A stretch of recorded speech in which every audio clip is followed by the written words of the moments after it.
E a minha convidada Priscila Boy é consultora educacional, e também empresarial, palestrante, palestra na rede particular, na rede pública. Ela é pedagoga, mestre em ciência da educação, pós-graduada em antropologia filosófica, tem MBA e pela FGV, é isso mesmo? É isso. Fundação Getúlio Vargas. Um currículo grande, Priscila, pelo amor de Deus. Nossa, Deus. E você ainda arruma tempo para escrever. É pra gente ir bem no Enem.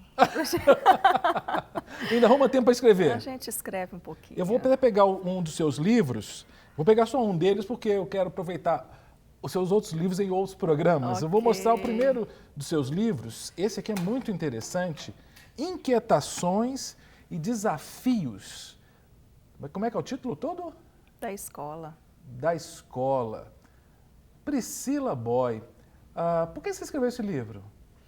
Esse livro é fruto de consultoria, sabe, Cássio? A gente anda no país inteiro, né? Eu fiz uma consultoria muito grande no Nordeste e depois em outros estados e percebi que apesar da diversidade cultural, de calendário, de uma série de coisas, as inquietações, elas eram comuns. Então eu resolvi coletar essas inquietações, que foram 4, inclusão, que é lidar com a diversidade na escola, a violência, que acaba se conectando com a indisciplina, a aprendizagem ou a falta dela, que é uma angústia enorme, por que esse aluno não aprende, e a carreira docente, que são os desafios, né? As doenças, os salários. Então eram queixas recorrentes. Aonde eu ia, não importava se fosse lá em cima, lá embaixo, de norte a sul, essas inquietações emergiam. Então eu resolvi trazer essas inquietações para reflexão. Esse livro seu está na internet, assim, para comprar? Ele é da WAK Editora, está no site da editora, as pessoas podem digitar no Google, WAK Editora, Priscila Boy, que elas vão encontrar o livro. WAK Editora. E tem livraria física também, não? Tem um monte, mas eu não sei precisar. Eu acho que pelo site você vai conseguir achar também virtualmente nas livrarias. Agora, dessas inquietações que você acabou ouvindo nas suas viagens para dar consultoria, eu queria destacar então a questão da aprendizagem, porque é algo que incomoda muito. E a questão da aprendizagem com o novo exame, eu digo novo porque historicamente a gente tinha o vestibular, né? O acesso ao ensino superior era pelo vestibular. Aí surgiu o Enem. Não é que surgiu de uma hora para outra, ele foi sendo construído. Muitos têm dificuldade hoje, educadores, pais e alunos têm dificuldade de saber se aprenderam ou não aprenderam suficientemente para serem aprovados no Enem. Tentando enfocar no Enem, né? Quais os saberes que esse aluno tem que ter para ser bem sucedido no Enem? Primeiro explica, o que é Enem? O que é o Enem? Então, para quem está nos vendo e não tem a propriedade com essa sigla, a sigla significa Exame Nacional do Ensino Médio. Ele nasceu após um exame mundial chamado PISA. O PISA é um exame que é patrocinado pelo Banco Mundial. 83 países que compõem, né, esse grupo do banco, eles foram avaliados para que pudesse fazer um comparativo. Como é que anda o ensino no mundo? Quais são as competências e as habilidades que esses alunos têm em diversos países? E eles fizeram, então, aquele ranqueamento. E aí... Ficamos super bem colocados, imagina. Super bem de trás para frente, né? Eram 83 países, a gente ficou em 83 no primeiro, depois a gente pulou para 82. Era só virar a folha que a gente ficava em primeiro. Então... Mas o PISA era ciências... O PISA é português, né? Leitura e escrita, linguagem, matemática, e depois ele evoluiu também, está avaliando a área de ciências. E agora, na versão, vai ter também uma parte virtual de colaboração, de grupo, de mídias colaborativas. Então, esse exame internacional, por amostragem, era aplicado a alguns alunos brasileiros. Exatamente. E o desempenho não era bom. Aí, o Brasil ficou muito mal colocado. Isso teve uma repercussão muito grande, porque a gente não achava que a gente era pior do que alguns países aí da América Latina, que no nosso imaginário eles estão muito atrasados na educação em relação a nós. Mas eles conseguiram ter um desempenho superior. Então, isso causou assim, uma celeuma muito grande, né? Nas escolas, nas universidades. Existia um grupo que criticava esse tipo de seleção, né? De processo avaliativo, porque está sendo financiado por uma agência, um banco, né, financeiro, existe um interesse capitalista, socioeconômico, que competências foram essas que foram aferidas, e isso é o tipo de educação que a gente quer para nós, emergiu essa diversidade aí na discussão. Mas isso foi um alerta, não estamos bem. Então, isso foi em 1990, o PISA. A partir daí, começou a instaurar-se no Brasil a cultura que a gente chama de cultura da avaliação. Porque a gente era monitorado pelos órgãos governamentais, o MEC nos dava subsídios, né? Mas a gente não tinha uma cultura de avaliação, de ver assim, como é que a gente está? Né? E aí, quando surge, então, o Enem pela primeira vez, ele não surge como processo seletivo para a universidade. Exame Nacional do Ensino Médio. Ele avaliava para trás. Exatamente, os egressos do ensino médio. Ele não era obrigatório, então o aluno fazia se quisesse e ele se submetia a uma prova. A grande novidade do Enem eu não vou avaliar agora o conteúdo, porque o vestibular ele é conteudista. É conteudista. Né? É muito de memorização, é data, você não pode aferir, não tem condições numa prova de vestibular tradicional de aferir, por exemplo, habilidades, o saber fazer, né? O espírito crítico, argumentativo, reflexivo, tudo isso que o mercado hoje quer, esse profissional, a escola não estava dando conta de fornecer esse indivíduo. Então, eles traçam um programa de avaliação agora por competências e habilidades. Você diz eles, o governo federal, o Ministério da Educação. Da Educação. E o INEP junto, né, o Instituto Nacional de Pesquisa. Educacional. A gente tem aí a elaboração do primeiro Enem com foco em avaliar o ensino médio. E sendo um órgão federal, que é o Ministério da Educação, junto com o Instituto, o INEP, sendo federal, então foi uma tentativa de fazer uma coisa nacional. Porque até então, até 1990, o vestibular da Faculdade de Belo Horizonte é diferente do vestibular da Faculdade do Rio. Eram vestibulares isolados, você não tinha coisa nacional. O Enem quis fazer uma coisa Brasil inteiro. Isso, o nascedouro não foi para ser processo seletivo para a universidade, foi para ser um termômetro do ensino médio. Aí, o que aconteceu? Ele, o MEC, com esse instrumento na mão, agora nós temos o novo Enem, que eu destaco até no capítulo aí do livro, que o novo Enem ele vem com uma roupagem agora de processo seletivo para ingresso na universidade. Primeiro, ele vem para ingresso na universidade privada, por meio do ProUni, que é uma política de inclusão de pessoas de baixa renda. O ProUni é a Universidade para Todos, onde o aluno, com a nota do Enem, ele concorre na universidade privada a uma bolsa. De acordo com o desempenho dele, ele vai ter uma bolsa de 50% a 100%.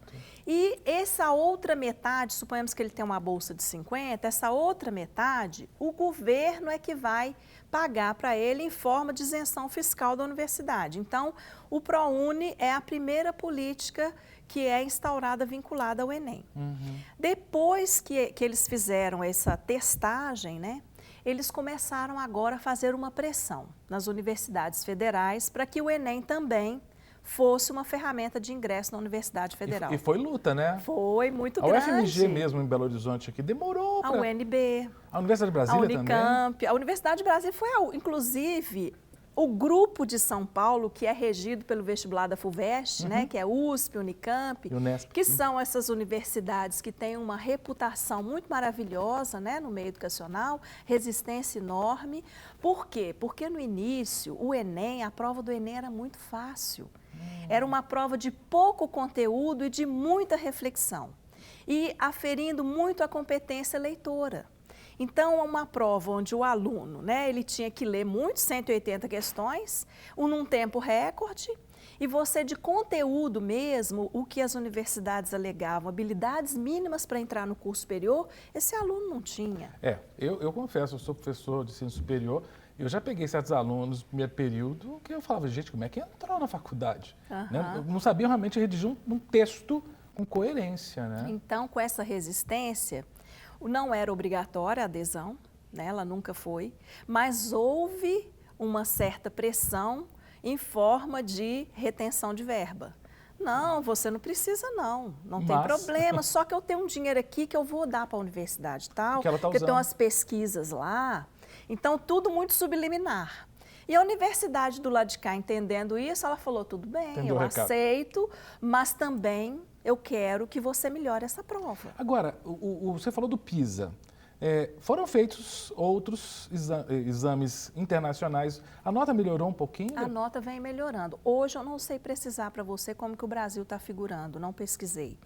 Melhorou e o Brasil instaurou também outros instrumentos de avaliação que a gente chama massiva, né, que é a avaliação externa, que é o IDEB, é um índice que é composto pelo SAEB, que agora mudou esse mês, uma portaria que não se chama mais SAEB, vai ter algumas modificações, que é o Sistema de Avaliação da Educação Básica, que é composto pela Prova Brasil, pela Provinha Brasil, que é diagnóstica, pela ANESC. Então é a cultura da avaliação. A cultura da avaliação, onde você tem indicadores, onde você tem uma matriz de competências e habilidades. Nas séries iniciais, você não tem só competências e habilidades, você tem descritores, que é o conteúdo mais a habilidade, e você agora tem condições de, com uma metodologia, um programa que se chama TRI, que é a teoria de resposta ao item, você tem condição de fazer uma comparação longitudinal. Sem a TRI não era possível comparar com o ano passado. Com a TRI agora é possível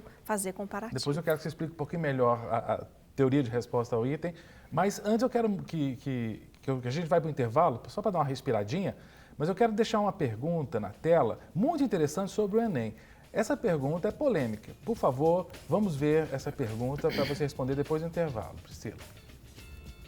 Os temas da redação são mesmo para reflexão e avaliação de conhecimentos gerais atuais ou são conceitos e ideologias subliminares implícitos por parte de quem as elabora com propostas claras de apoio e apologia a algo? A pergunta é feita pelo Marcelo Ferreira, nosso telespectador aqui de Belo Horizonte. Priscila, eu tenho certeza que você já sabe o que o Marcelo está querendo entender, mas você vai responder para a gente depois do intervalo, tá joia? Estamos de volta com Mente Aberta. Hoje estou com a professora Priscila Boy falando sobre a cultura de avaliação do Brasil e, sobretudo, o Enem. E o nosso telespectador Marcelo deixou uma pergunta e nós vamos lê-la novamente para a professora Priscila responder. Vamos lá. Os temas da redação são mesmo para reflexão e avaliação de conhecimentos gerais atuais ou são conceitos e ideologias subliminares implícitos por parte de quem as elabora com propostas claras de apoio e apologia a algo? O Marcelo pergunta. Então, Priscila? Bom, o Marcelo, eu imagino que ele deva ter feito essa pergunta proposital, porque no último Enem houve duas coisas que causaram uma grande efervescência nas redes sociais, né? Evangélicos, cristãos versus feministas. Nós tivemos uma questão de conhecimento onde citava Simone de Beauvoir, que é uma pessoa que é a precursora do movimento feminista. Toda a literatura da Simone foi utilizada, né, pela Beth Friedan, que é uma americana. Ela fez uma tecla SAP nos escritos da Simone, porque eram muito sofisticados. E o movimento feminista nasce com todas as coisas que a Simone tentou falar para as mulheres, que na época dela não entendiam muito bem. E depois, né, então você cita a Simone na questão, e o tema da redação foi a violência contra a mulher.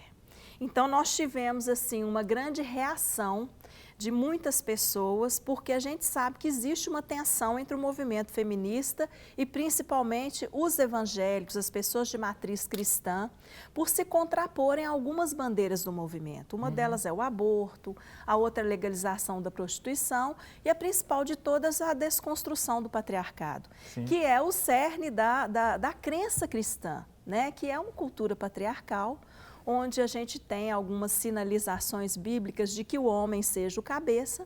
As feministas acusam as filosofias, ideologias e crenças cristãs de serem as maiores propagadoras da violência contra a mulher. Então, existe uma tensão aí. E quando cita-se, a gente sabe que o governo vigente, né, o governo Dilma, o governo de esquerda, os direitos humanos é uma agenda muito forte num governo de esquerda. A gente sabe disso. Então, a presidente Dilma, ela sempre levantou essa bandeira, ela tem um ministério feminino. O duro, você queria cortar, né? Mas eu também tenho que falar. Né? O duro é que, assim, que aí, os direitos humanos você entende? Os direitos humanos são para para parte da população, como se o restante da população não fosse humano também. Porque parece que a pauta de direitos humanos você tem que ser pauta de aborto, de homoafetividade, quanto as famílias tradicionais então não são humanas, né? Porque eu queria saber isso. Que o Ministério da Educação, né, quando vem debaixo de um governo de esquerda, ele tem condições de, ao elaborar as provas do Enem, por exemplo, quem elabora essas provas é, obviamente, contratado pelo governo. O governo pode fazer isso, dar uma indicação ideológica para que essa prova tenha essa ideologia mais liberal, no sentido moral que eu estou dizendo, libertário? Na verdade, Cássio, eu estou fazendo essa contextualização, mas eu não percebi, pode até ter tido, eu estou dizendo o porquê gerou polêmica na rede social, por causa da tensão. Né? Então, os que se manifestaram indignados e contrários acharam aquilo ali uma afronta. Que eu não posso dizer que foi. Eu não posso dizer. Não tenho acesso a essa informação. Vamos colocar a Simone foi aqui proposital, e vamos colocar a violência contra a mulher aqui para a gente fortalecer o movimento feminista. Eu não tenho condições, e ninguém tem, de precisar essa informação. Houve essa leitura. Né? Agora, o que eu gostaria de dizer, eu sou cristã, eu também não comungo com algumas bandeiras do movimento feminista, porque não posso, sou contrária, não sou contrária. Sou contrária à questão do aborto, sou contrária a umas outras bandeiras, mas a questão da violência contra a mulher é uma pauta que qualquer cristão tem que levantar. Com certeza. Tem que defender. Nós temos as mulheres passando por muitas situações que a gente nem imagina. É um absurdo o que as mulheres passam em várias culturas no mundo, né? Nós temos esse caso recente agora desse estupro dessa menina, onde as pessoas começam a dizer, mas ela era uma menina de 16 anos, o que ela estava fazendo culpa lá? A menina pelo... Eu não vou questionar o que ela está fazendo lá. Eu questiono o que a família dessa menina deixou ela ir lá. Mas eu questiono o fato de você ter que filmar e expor que você está ali com aquela menina. Isso subjaz uma cultura de domínio masculino sobre a mulher que Deus nunca autorizou. Desrespeito total, né? Deus nunca autorizou uma coisa dessa. Vamos para as perguntas, senão nós vamos para outra pauta. Mas deixa eu fechar a pergunta do rapaz. Então, da ideologia. Ele está dizendo o seguinte, é para aferir conhecimento, reflexão ou é para passar ideologia? Eu acho que qualquer questão de atualidade que você colocar no Enem, você vai ter condições de ver qual é a ideologia que o candidato defende. Mas o governo ou o corretor da prova, porque eu sou da área de história, por exemplo, então os meus colegas, 99% são de esquerda, são marxistas. Aí monta uma questão de história, que é descritiva. Se o aluno responde não defende um ideário esquerdista, ele pode se dar mal na prova? Não, porque a opinião não está em julgamento. São critérios ligados à questão de aferir a sua capacidade argumentativa. O texto é dissertativo. Então, se eu vou defender o aborto, eu tenho que ter argumentos. Se eu vou defender a vida, eu tenho que ter argumentos. Não está em julgamento ali a opinião da pessoa. Está em julgamento a capacidade dissertativa, argumentativa e na redação dela. Também? Na redação também. Vamos para a próxima pergunta? Vamos. Vamos para a próxima pergunta na tela. Quem manda a pergunta é o Jorge, lá de Patinga, aqui em Minas. O canal Enem, que o Ministério da Educação criou, teve alguma repercussão? Ele auxilia o aluno e os professores em classe? O que é o canal Enem? Existe canal Enem? Na verdade, foi lançado agora, né, que até o governo chamou de Macflix, que é uma plataforma que a gente chama adaptativa de aprendizagem individualizada, onde o aluno ele se cadastra e ele tem ali uma série de recursos, né? Como a plataforma foi criada agora, não temos ainda como precisar a repercussão disso.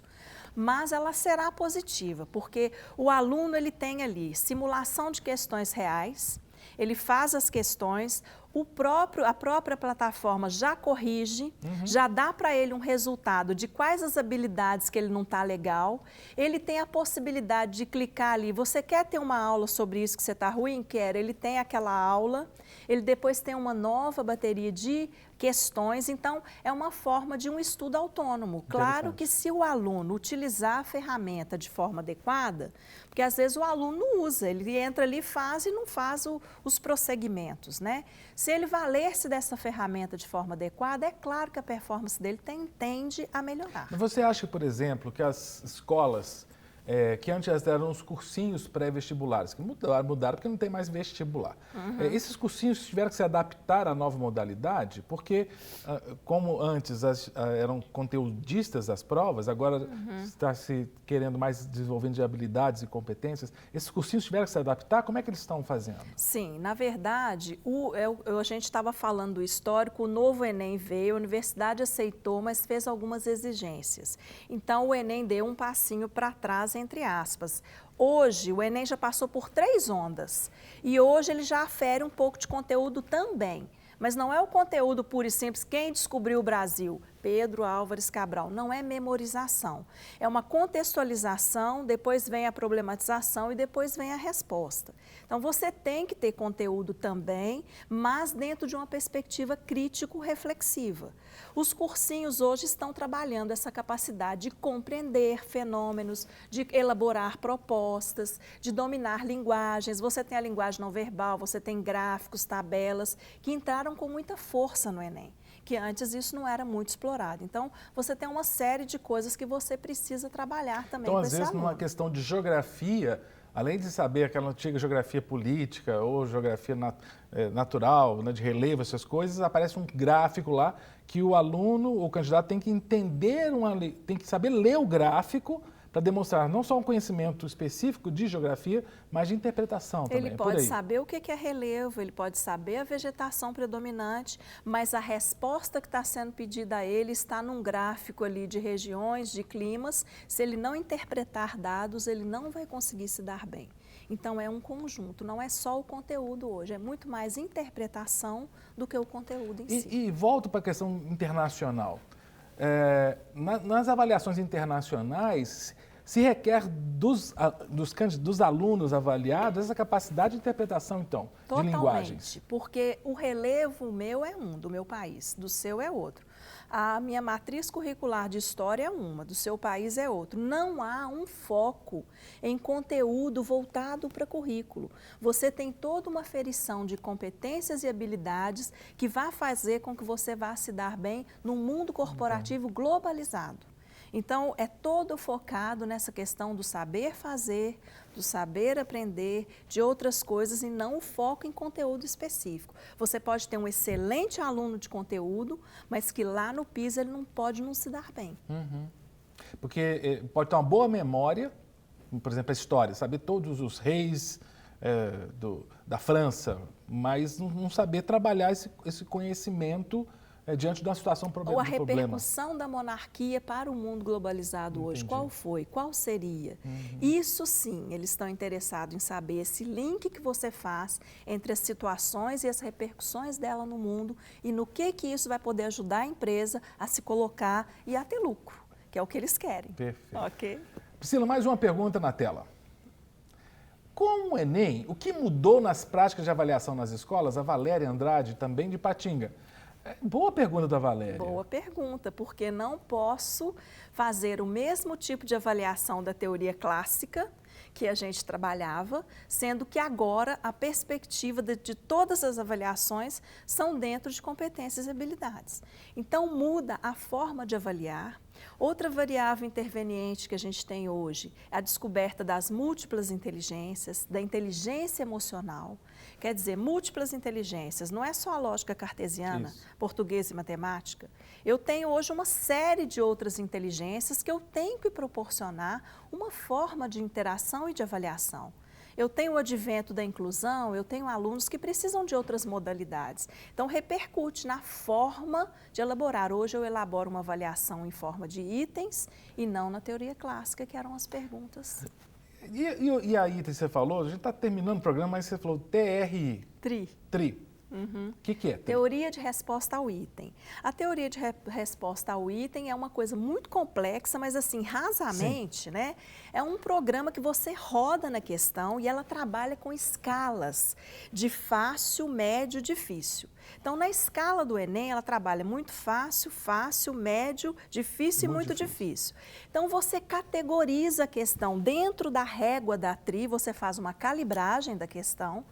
Suponhamos que a questão é muito fácil. fácil. 2 mais 2, 4.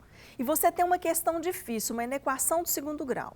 Esse menino vem, o 2 mais 2, ele erra. E acerta a inequação. E acerta a inequação. Quando você roda a tri, o que ela identifica? Tá alguma coisa Esse errada. menino chutou. É. Pois se ele não sabe quanto que é 2 mais 2, como é que ele acertou isso aqui? E a partir desse momento, as questões começam a ter pesos diferenciados. Então, você pode ter feito 30 acertos, eu posso ter feito 30, mas dependendo do tipo de questão que a gente acertou, a nossa nota vai mudar. A gente viu se foi um processo aleatório, Isso. se foi sorte eu ou serei chute. penalizado. Interessante. Ou então, se eu acerto todas as faces e é difícil, eu não sei, ele fala assim, ele sabe até aqui. Você pode tirar uma nota melhor do que eu que acertei, é difícil. Priscila, foi muito bom o nosso papo, viu? Pena que foi Igualmente. pouco tempo, mas foi excelente. Muito que obrigado, bom. viu? Eu que agradeço. Que Deus te abençoe. Lembrando o seu livro, quem quiser vai entrar lá no site, não é isso? No site da WK. E eu gostaria de fazer um convite para as pessoas. Eu tenho um canal que se chama Famílias Conectadas, que eu vou colocar algumas postagens lá sobre a família, como lidar com o adolescente que está no Enem. As pessoas podem acessar e assistir. O site está passando na tela lá e o pessoal pode entrar em contato. Tá ok. Priscila, brigadão, viu, querida? Obrigada a você. Muito obrigado também você em casa que participou desse papo com a Priscila Boy. Tenho certeza que você gostou muito, assim como eu gostei. Quero convidar você também para toda segunda, quarta e sexta. Não perder o nosso programa Mente Aberta. 23h15 aqui na Rede Super, sempre inspirando você. Que Deus te abençoe e até a próxima. Para receber todas as novidades do canal, inscreva-se e se curtir o vídeo, clique em gostei. Aproveite para acompanhar a Rede Super nas redes sociais.